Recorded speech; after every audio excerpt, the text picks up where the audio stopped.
In the last lecture, we looked at the adverse effects of desert dust on global climate.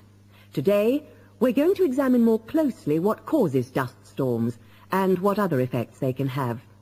As you know, dust storms have always been a feature of desert climates, but what we want to focus on today is the extent to which human activity is causing them. And it's this trend that I want to look at, because it has wide-ranging implications. So, what are these human activities? Well, there are two main types that affect the wind erosion process, and thus the frequency of dust storms. There are activities that break up naturally wind-resistant surfaces, such as off-road vehicle use and construction. And there are those that remove protective vegetation cover from soils, for example, mainly farming and drainage. In many cases, the two effects occur simultaneously, which adds to the problem. Let's look at some real examples and see what I'm talking about. Perhaps the best-known example of agricultural impact on desert dust is the creation of the USA's Dust Bowl in the 1930s.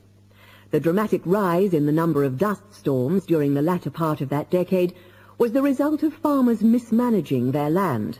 In fact, choking dust storms became so commonplace that the decade became known as the Dirty 30s.